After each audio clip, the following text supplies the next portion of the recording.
KBS, dito na naman tayo ulit sa may Mayor's Drive at papunta tayo ng doon sa dentist. Our new family and new client sa page. So nagpapatulong sila na tungkol doon sa ano, dahil daw yung kanilang bookkeeper ay naglaho ng parang bula. Ewan ko kung saan napunta. So pupuntahan ko siya to meet and greet. And may mga changes kasi sa klinika niya, no, na dapat nating maasikaso. So sa ngayon is ang mangyayari is pupunta tayo sa clinic niya at ipapaliwanag natin yung mga dapat mangyari at mga dapat kailanganin.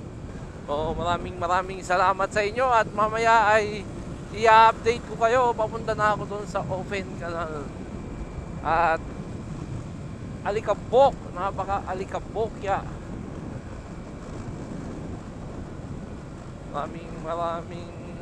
Maraming salamat sa inyong pagtitiwala at dadamihan pa natin ng mga content like this. So mamaya update ko kayo, ha. Doon muna ako sa goodbye. Doon tayo muna doon tayo mag-update. Okay, dito tayo sa open canal. Kung tutusin mo ay 9 minutes lang. Malapit lang naman siya eh.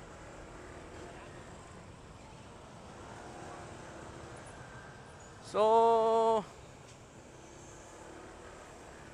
napakalikabok kahit na walang araw. Baho. Ito pa naman ang ayoko, may masasabayan kang basura. Kadirdir. So yun nga, malapit na tayo doon sa ating pupuntaang dentist. Nandito na tayo sa open canal. Teka lang, overtikan ko lang itong basura to, baka baho. Kamaya na ulit.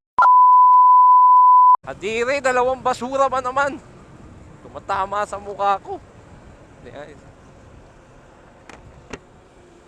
Yan, nagsara muna tayo ng dahil talagang dalawa pala sila, hindi ko sila ma-overtikan. Ayun, may traffic daw. August 15, ano kaya yan? Okay, nandito na tayo sa Himlayan, General Trias. At didiretsuin na natin to mula dun sa ating client. We're going there. At sana ay alas 6 pa naman daw sila eh. So 4:49 pa lang naman. Tsaka mag-uusap lang naman kami tungkol doon sa mga mangyayari.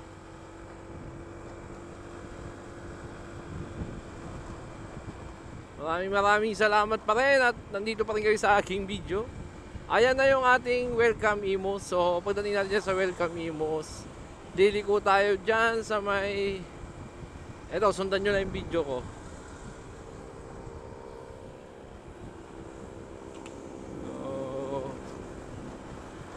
Whoop.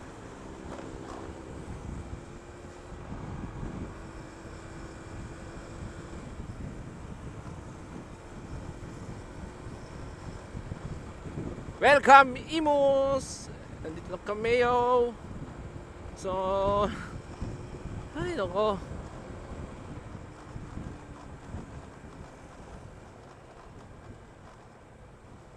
Ito na.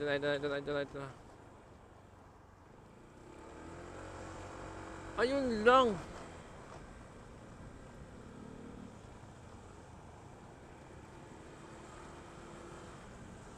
Grabe ang traffic yo. Ay may VIP.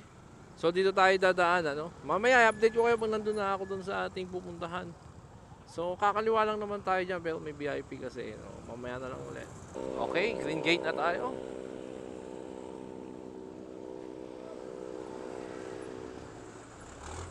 Green gate. So malapit tayo sa ating kliyente. Malapit na nga, ayan na. Biyahe. Dito tayo sa green gate again.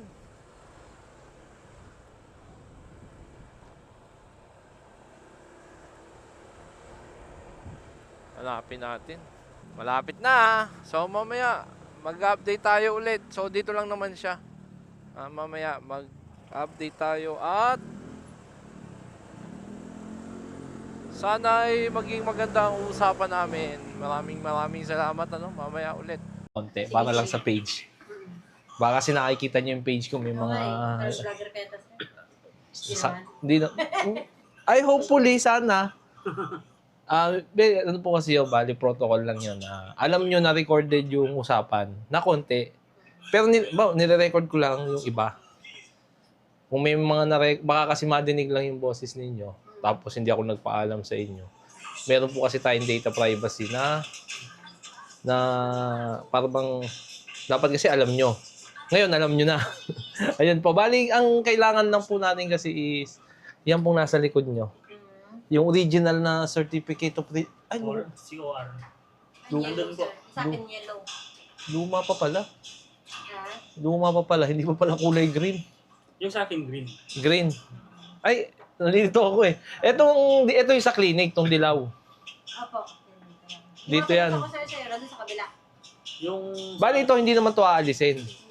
Yung sa akin po, yung nandun sa kabila. Okay, ganito po mangyayari dyan. Iso-surrender po natin lahat ng luma yung document sa B. Bali magkakaroon po ng routing slit. Para din po siyang closure. Kaso pagdating nyo doon sa part ni RDO, pipirma lang si RDO tapos yung mga letters na endorsement, yun yung ibibigay natin sa 54A para issuehan kayo ng bagong resibo. Resibo. COR at ATP para magkaroon kayo ng resibo. During the process po, magkakaroon po tayo ng yung sa collection. Yung nagpa-file ninyo, kung hindi po siya nakapag-file or may na-file man, lalabas yun doon. Oo, kasi may dadaan po sa CMS yun automatic pag nag-update kayo eh. Tapos kung may mga open case, yun po yung hahanapin kong form na i-comply ng dati yung Ngayon kung wala siyang maibigay, penalty po yun. Hindi na kasi makontak. Hindi na makontak. Yun ang problema. Hindi makontak. Nag-ano na siya. Pero yung nakakausap nyo dati, napunta ba sa clinic mo? Or anong transaction nyo, sir? Pupunta siya sa clinic. Ba't hindi na siya makontak? Namatay ba siya? Ngayon, parang nag-deactivate yung... Doon ko lang siya contact. Dalawa lang kasi yan siya pag di nyo makontak eh.